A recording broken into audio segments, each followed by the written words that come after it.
Shalom saudaraku yang dikasihi Tuhan.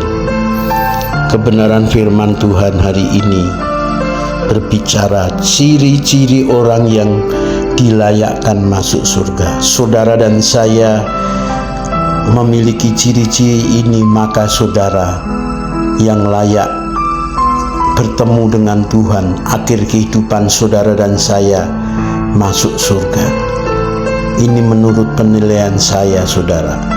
Yang pertama, ciri orang-orang yang akan layak masuk surga, hidup kekal selama-lamanya di rumah Bapa di kerajaan surga. Yang pertama, selagi hidup ia tidak mau kompromi dengan dosa. Roma 6 ayat 11. Demikianlah hendaknya kamu memandang bahwa kamu telah mati bagi dosa, tetapi kamu hidup bagi Tuhan dalam Kristus Yesus. Ciri yang kedua, selama hidup selama dia hidup memiliki kasih terhadap sesamanya, yaitu suka menolong mereka yang sedang mengalami kesusahan. Galatia 6 ayat 2, bertolong-tolonglah menanggung bebanmu, demikian kamu memenuhi hukum Kristus. Ciri yang ketiga, sepanjang hidupnya menghasilkan buah-buah roh. Galatia 5:22-24. Tetapi buah roh ialah kasih, sukacita, damai sejahtera, kesabaran, kemurahan, kebaikan, kesetiaan, kelemah lembutan, penguasaan diri. Tidak ada hukum yang menentang hal-hal itu. Jadi barang siapa menjadi milik Kristus Yesus, ia telah menyalibkan daging dengan segala hawa nafsu dan keinginannya. Ciri yang keempat, selama ia hidup selalu merindukan Tuhan, makanya dia memiliki persekutuan intim dengan Tuhan melalui doa membaca firman Tuhan. Ini seperti yang dilakukan Tuhan Yesus Putra Bapa selagi masih hidup. Dia memiliki persekutuan intim dengan Bapa di surga. Markus 1 ayat 35. Pagi-pagi benar waktu hari masih gelap, ia bangun dan pergi keluar. Ia pergi ke tempat yang sunyi dan berdoa.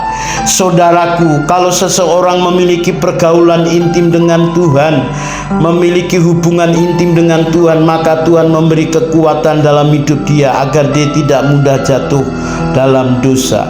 Ciri yang kelima, seseorang mengasihi jiwa-jiwa yang terhilang, maka seluruh hidupnya dipersembahkan kepentingan Tuhan kerajaannya. Jadi orang-orang yang layak menerima anugerah keselamatan, orang-orang yang layak masuk surga, sepanjang hidupnya dipersembahkan untuk kepentingan Tuhan dan kerajaannya. Bahkan seluruh hartanya, jiwa, rohnya, nyawanya sendiri dipersembahkan, yaitu orang-orang yang tidak lagi mengasihi nyawanya, tetapi dipersembahkan menjadi anggur yang tercurah bagi Tuhan. Lukas 8 ayat 3. Yohana istri Kusa, bendahara Herodes, Susana dan banyak perempuan lain. Perempuan-perempuan ini melayani rombongan itu dengan kekayaan mereka.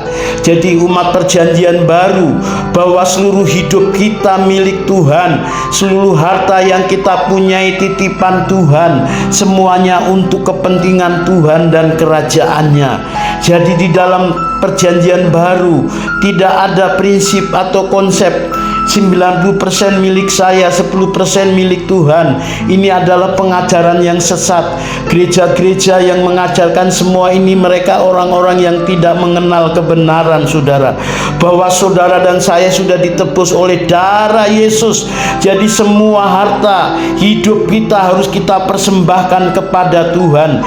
Bagaimana saudara memberi harta saudara sesuai dengan pimpinan Roh Kudus. Ciri yang keenam, orang-orang yang akan dilayakkan masuk surga, orang-orang yang menerima anugerah keselamatan dari Tuhan. Orang tadi menyadari benar bahwa hidup di bumi ini sangat singkat, hanya sebagai latihan persiapan untuk memasuki kehidupan yang sesungguhnya, yaitu di rumah Bapa di surga. yaitu di langit dan bumi yang baru. 2 Petrus 3 ayat 13, tetapi sesuai dengan janjinya kita menantikan langit yang baru dan bumi yang baru di mana terdapat kebenaran. Wahyu 21:1-5, Wahyu 22:1-5, di mana tidak ada sakit, penyakit, penderitaan, tidak ada perpisahan, tidak ada kematian. Itulah kehidupan yang sesungguhnya, saudaraku yang dikasihi Tuhan. Orang-orang yang layak masuk surga selama di bumi sudah kelihatan. Selama di bumi dia memiliki kasih terhadap sesamanya, mengasihi Tuhan. Orang tidak bisa mengasihi Tuhan yang tidak kelihatan kalau terhadap sesamanya tidak ada kasih, karena hukum tertinggi kerajaan surga bahwa hukum Taurat dibagi dua, mengasihi sesama, mengasihi Tuhan. Bagaimana kita bisa mengasihi Tuhan yang tidak kelihatan kalau yang kelihatan saja saudara tidak memiliki kasih? 1 Yohanes 4:20. Saudaraku yang dikasihi Tuhan, bahwa hidup ini sangat singkat saudara.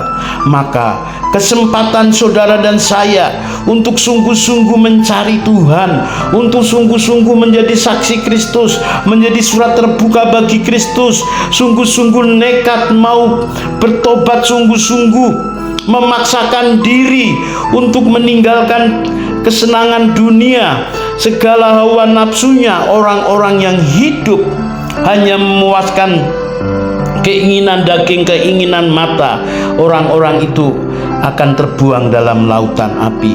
Biarlah kebenaran firman Tuhan ini memberkati saudara, ciri-ciri yang sudah saya sebutkan. Terima kasih, Tuhan Yesus memberkati. Salam.